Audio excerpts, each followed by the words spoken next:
सुरुवातीला हा व्हिडिओ बघा. धमकी देतो त्याची लायकी आहे गावात बोलण्याची.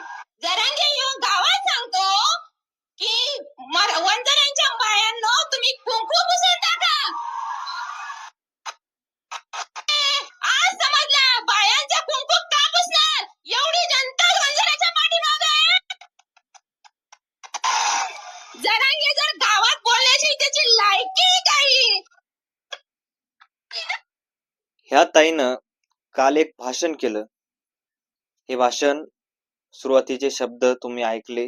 जरांगे पाटलांवर त्यांनी एक वक्तव्य केलं की जरांगेची लायकी आहे का, जरांगेची लायकी आहे का, गावात येऊन अशा प्रकारची गोष्ट बोलतोय की वंजाऱ्याच्या बायांनो तुम्ही कुंकू पुसून तयार राहा.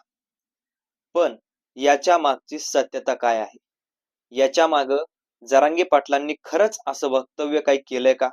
जरांगे पाटलांनी अशा प्रकारचे वंजारी समाजावर एवढे कठोर शब्द याच्या आधी कधी वापरलेत का? वंजारी समाजाच्या विरोधात नेमकं जरांगे पाटील आहेत का? हेच आपल्याला या व्हिडिओमध्ये संपूर्ण पाहायचं आहे. नमस्कार, मी रंजित आणि मुद्दा हक्काच्या या चॅनलवर तुम्ही नवीन असाल तर चॅनलला सबस्क्राईब करा, कारण आपल्या चॅनलवर आपण असेच वेगवेगळे विविध माहितीपूर्ण व्हिडिओज खास तुमच्यासाठी बनवत राहत असतो. मंडळी, मनोज जरांगे पाटील हे नाव फक्त आता आरक्षणापुरतं मर्यादित राहिलेलं नाही. मनोज जरांगे पाटील म्हटलं की वेगवेगळी प्रकरण, जर कुठलीही असली प्रकरण, तर त्या ठिकाणी मनोज जरांगे पाटील स्वतः जाऊन न्याय निवाडा करण्याचा प्रयत्न करतात. न्याय निवाडा म्हणजे ते काय न्यायाधीश नाहीत, कुठलेही वकील नाहीत किंवा काही गोष्टी नाहीत, तर ते फक्त एक समाजाचा मोठा घटक आहे, एक समाजातील एक मोठं नाव आहे. आणि ते नाव अशा प्रकारचं नाव आहे की ते नाव फक्त न्याय देण्यासाठी उपयोगाला येऊ शकतं. ते कसं?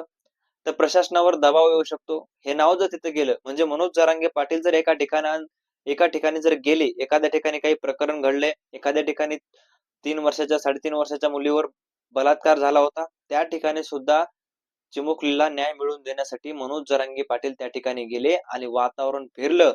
महाराष्ट्रभर ते प्रकरण चर्चेला गेलं आणि कुठेतरी लवकरात लवकर त्या आरोपीचा शोध घेतला गेला आणि त्या ठिकाणी न्याय मिळतोय किंवा अजूनही ते प्रतीक्षित आहेत, मात्र न्याय मिळणार हे मात्र 100% खरं आहे. आणि आता हे ताईनं भाषण काय केलंय की वंजाऱ्याच्या बायांनो कुंकू पुसून तुम्ही तयार राहा, अशा प्रकारचं मनोज जरांगे पाटलांचं वक्तव्य आहे. आणि या ठिकाणी वंजाऱ्याच्या जे काय आहे किंवा वंजारी जी काही जात आहे ती खूप मोठी जात आहे आणि खूप मोठे लोक या जातीतून आलेले आहेत आणि खूप चांगली जात आहे म्हणायला असं हरकत नाही, कारण या ठिकाणी खूप चांगले काम करणारे लोक या जातीमध्ये आहेत आणि मोठमोठ्या कर्तृत्ववान माणसं या जातीनं आजपर्यंत महाराष्ट्राला दिलेली आहेत.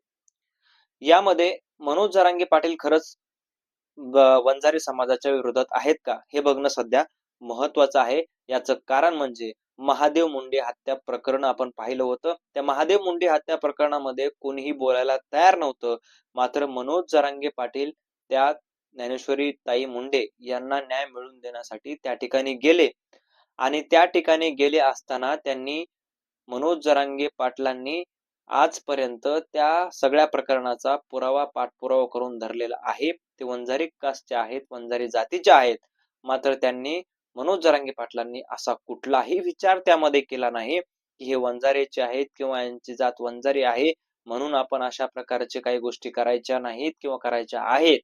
अशा प्रकारची कुठलीही गोष्ट केलेली दिसत नाही आहे. म्हणजे मनोज जरांगे पाटलांचं एकंदरीत आपल्याला या व्हिडिओमध्ये नेमकं काय सांगायचंय, तर जरांगे पाटील कुठल्याही जातीच्या विरोधात नाहीत. मग ती वंजारी असो, वंजारी जातहीन मुळात कुठली गोष्ट नाहीच आहे. जातीवाद कुठंच नाही आहे. जात मुळात फक्त माणसाचं रक्त एकच आहे, लाल रक्त आहे, सगळ्यांचं रक्त लाल आहे. मग ही जात आली कुठून? यामध्ये कुठलाही जातीवाद नाही किंवा जात नाही.